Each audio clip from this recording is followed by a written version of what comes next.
Isang magandang umaga ang bati ko sa inyong lahat, sa mga tagapagsubaybay ng aking channel. Kaibigan, anong bago sa iyo?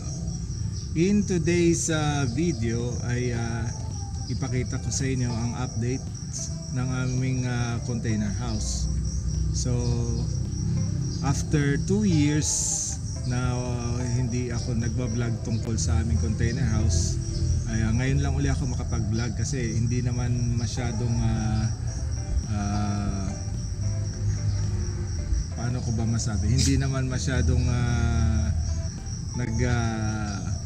hindi naman ganong kadaling paggawa ng bahay.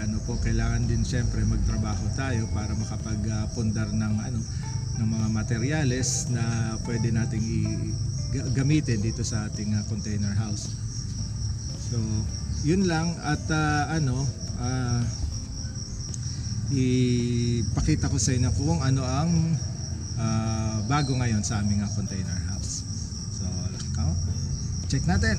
Ayan. So, nandito ako sa may platform namin ngayon. Ayan. Ito yung ginawa kong platform. Kung matandaan ninyo, ayan, maayos pa naman. So, ayan. Medyo umuulan-ulan ngayon kaya maraming damo-damo ngayon. Maraming halaman, nagtubuan. Ayan. And then ito ang aming container house ngayon. Ayan. Pina-double roofing ko na ngayon siya. Pero kalahati lang, kasi kalahati lang ang kaya ng budget muna natin ngayon. Kaya ayan, pina-double roofing ko na siya para mabawasan ang init. Ayan. And then kasi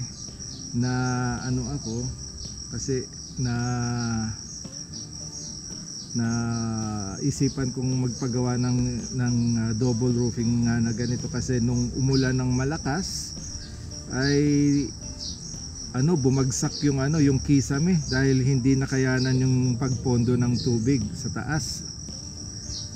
Kaya ayan, added protection na rin sa sa container house namin para sa susunod na paglakas ng ulan ay hindi na mangyari uli yung nangyari na bumagsak yung kisame dahil sa nagpondo yung tubig. Ayan, what to do. Ayan, kaya nagpagawa tayo ng ganyan. And then siguro mga yan ganyan yung extension niya. Ayan. Hindi pa masyadong tinanggal nila yung nakasabit na kuryente dyan, kaya marami pang isasaayos. Hindi ako dapat ang gagawa niyan, pero since nasa Kalinga tayo nagtatrabaho, and then itong container house ko ay nandito sa may Pangasinan, Bayambang Pangasinan. Ayan, hindi natin masyadong maasikaso kasi every 2 months or sometimes 3 months ako umuwi. Ayan siya.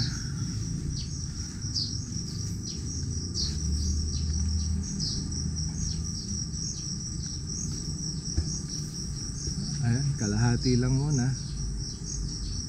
Ayan. So yung yung frame niya bakal siya, tapos pina-welding ko na rin sa kanila. Ayan,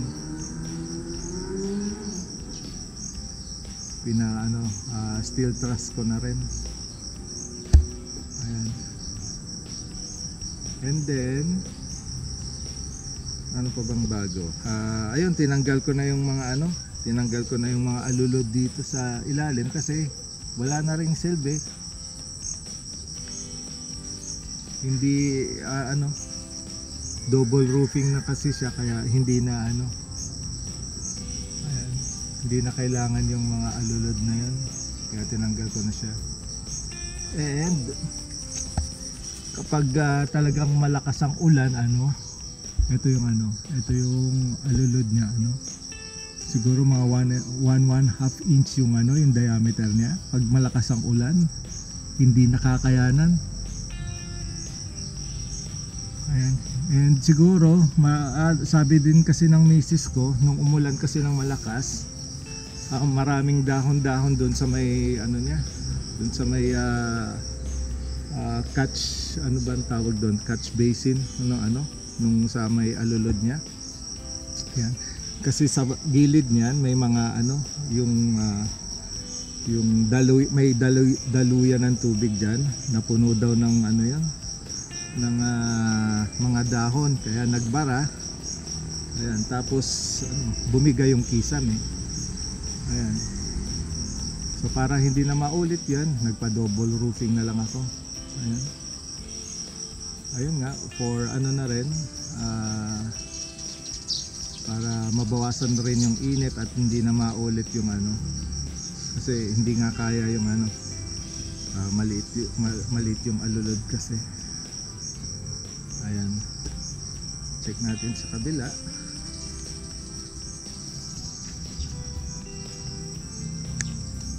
Hindi pa nagagawa tong kabila, kailangan pa ng budget. Okay.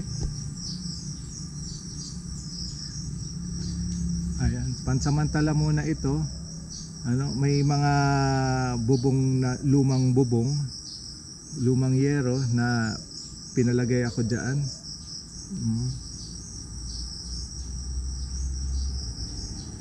Yan muna ang pansamantalang remedyo. Okay? Pero ito, siyempre, ipe-permanent na yan. Okay? Pag nagawa na yung bubong, susunod naman itong nandito sa gitna. Okay? Lalagyan naman ng flooring dito. Okay? Hindi ganun ka ang budget natin, kaya pinag-iipunan. After 2 years, ngayon lang uli ako nakapag-vlog dito sa aming container house. Ayan. Yung mga retasong mga bubong, mga lumang bubong, ayan, pinalagay ko na lang sa taas para hindi lang maulit ng nangyari na na bumagsak yung kisame.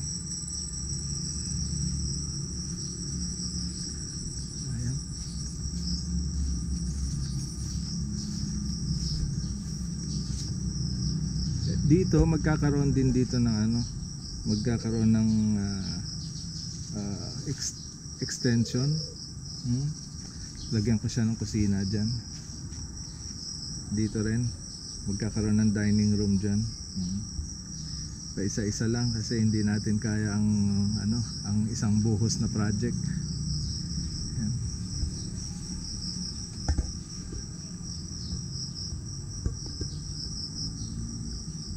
Tingnan natin sa taas, pakita ko sa inyo. Akyat tayo.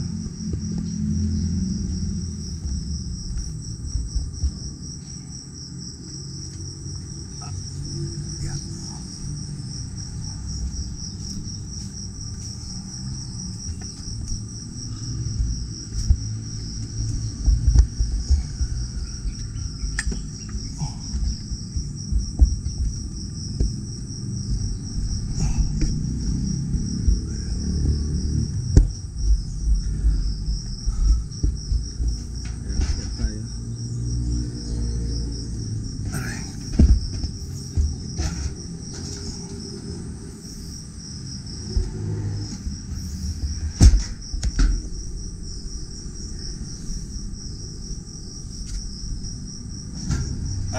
Okay, nakakit na tayo.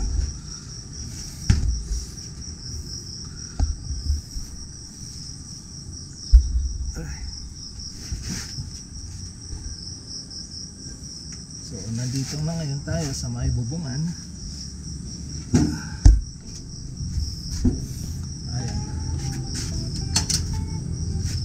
Ayan. Ito yung sinasabi ko sa inyo.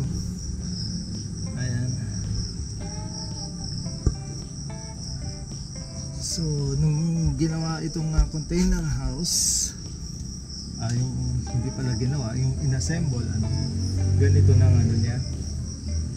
So lahat kasi is prefabricated, ano.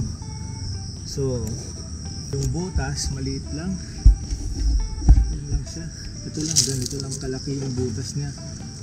Kaya talagang ano, kapag malaki, kita ba, ayan, ganito lang ka-liit yung butas niya. So nagbara pa ng ano, nagbara ng yung mga dahon-dahon niya dito, ano.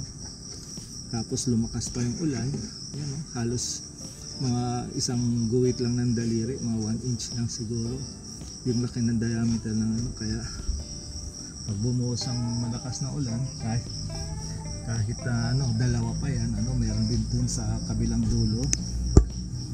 Yan, meron din dun sa kabilang dulo. Kahit malakas ang, kahit dalawa yung ano, yung alulod niya, eh kung malakas ang ulan at nagbara, ano, kaya may ipon talaga yung tubig.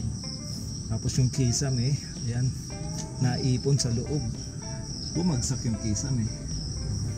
Ayan, kaya ito ang ano, ang remedyo ko sa gano'n na ano, problema.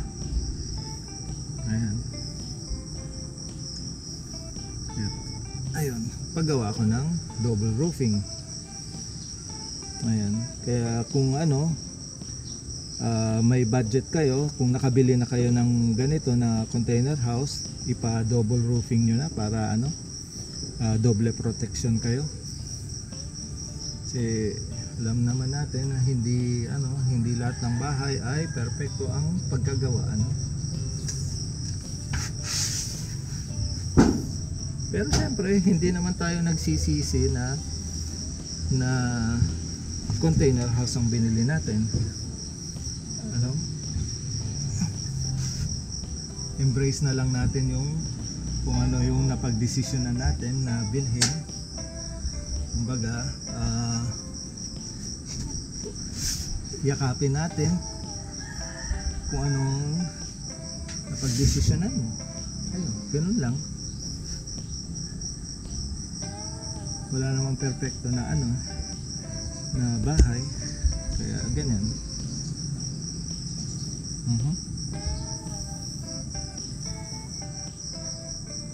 Okay, baba muna tayo.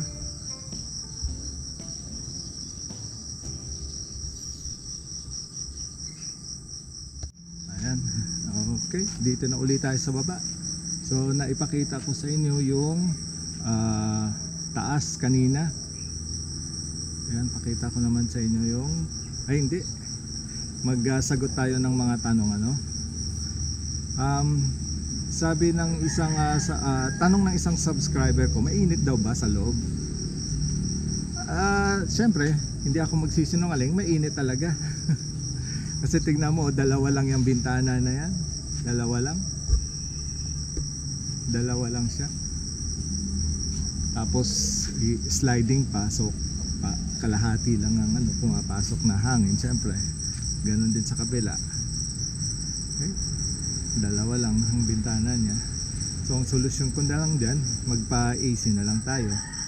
Pero kapag ano naman, sa gabi, pag bukas mo ng AC mo, palamigin mo lang siya siguro mga 30 minutes, tapos patayin mo na, and then isindi mo yung ventilador niya. Isindi mo yung ventilador, malamig naman na siya sa buong magdamag. Ayan. Pero sa araw, ayun ang matindi ang init, ano po. Ayan. Pero nung nailagay na itong ano, yung pangalawang roof sa taas, nabawasan naman na yung init sa araw. Ayan. Pero syempre hindi ko pa rin pwedeng isuggest na tanggalin mo yung AC. Syempre mainit pa rin yan. Ayan. Ganun lang. And then check natin sa loob. Digong.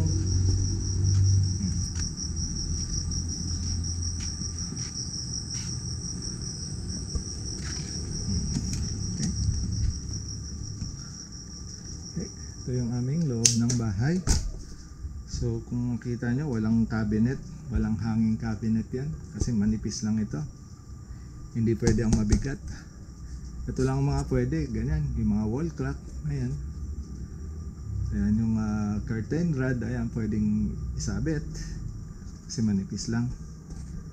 Itong AC naman ay nakasabit yan sa frame niya dito sa taas. Ayan, kaya hindi siya naka sa wall. I mean, hindi siya naka-rely doon sa support ng wall. Yung frame niya nakasabit doon sa taas sa sa frame sa itaas. Okay? So ganito, cabinet namin ito. Ito yung nabili namin na plastic. Ayan. And then pag magka-budget, magpagawa ako ng dito, cabinet na. O kaya ako mismo, ako na lang ang gagawa diyan. Ayun. Sa sahig naman, maayos naman. Makintab naman, basta maintain mo lang yung mag floor wax ka. Okay? Hindi ito pa rin yung original na yung factory na flooring na ma-order mo sa doon sa supplier. Ayan, ganito pa rin. Ayan. Noong dati kasi magaspang siya, so nung continuous naman si Mrs. na mag floor wax, kumintab din. Ayan. Medyo magulo ang bahay, ganito lang po kalaki uli, 18 square meters. Okay? Pwede naman po kayong magpasadya ng bathroom, ayan, tsaka kusina, pwede din naman, sabihin niyo lang doon sa supplier niyo. Siyempre may added na na yon, may added cost na yon.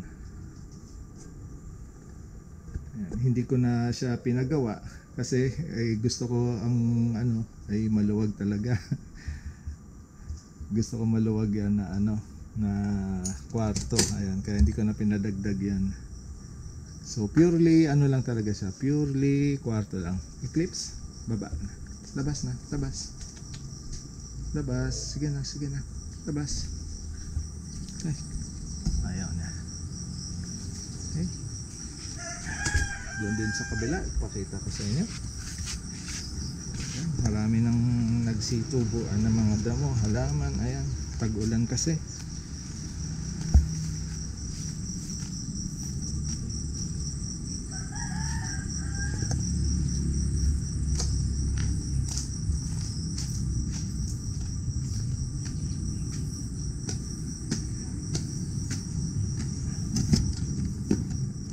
Ito naman yung kwarto ng anak ko.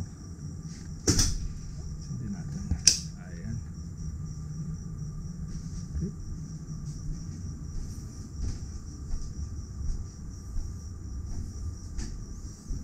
Ayun lang. Dalawang bintana niya. Ayan, meron siyang screen. Tapos naka-AC din. Sa gabi, inoon namin yung AC. Ayan. Sa araw, hindi kami masyado rito sa loob. Pero pag may double roofing na, parehong kwarto, parehong container, yan na namin. Mag-stay longer kami dito sa loob.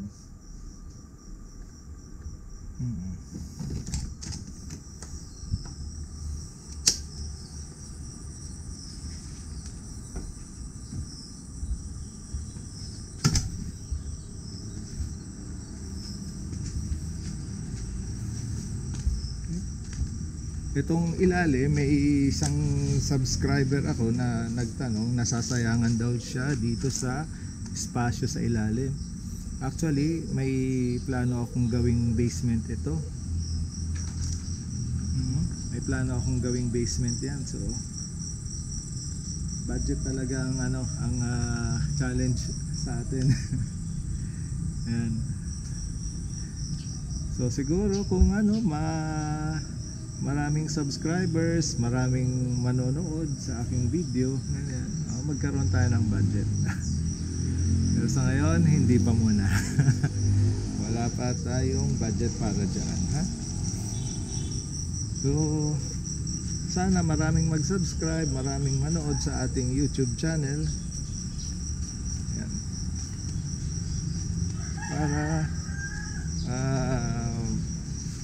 Para mapaayos natin ito at magkaroon kayo ng idea kung sulit ba ang magkaroon ng container house, diba? So yun lang, balik na tayo sa umpisa natin. Dito tayo, okay? Dito tayo sa platform na ginawa ko. So yun lang po ang update namin. Yun lang po ang update ko sa container house na po ito. After 2 years, yan, ngayon lang po ulit nakapag-vlog sa container house. Okay, medyo kinakapos sa budget kaya hindi ganun kadali magpa-upgrade ng bahay, lalo na kung sa container house. Ayun nga, sabi ko kanina, hindi lahat ng bahay ay perfecto ang pagkagawa. So kung kung ano yung mga imperfections na na nakita mo, i-embrace mo na lang, and then gawa na lang natin ng paraan kung paano ito i-mitigate. So hindi naman po ako nagsisisi na container house yung nais kong bahay.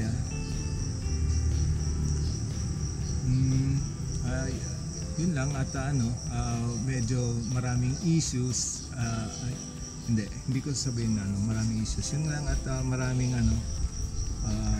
kailangang ipagawa, ayan, para ma-mitigate natin yung problema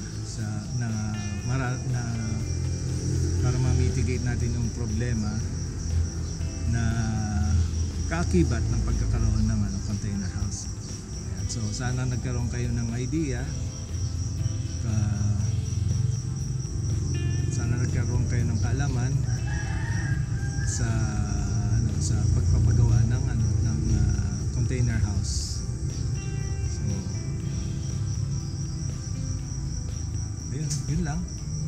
yun lang, sana nagustuhan niyo yung update ko sa container house. Sana mapaayos na para marami tayong vlog about container house. Yun lang po. Maraming salamat sa panonood, and have a nice day po sa inyong lahat. Salamat.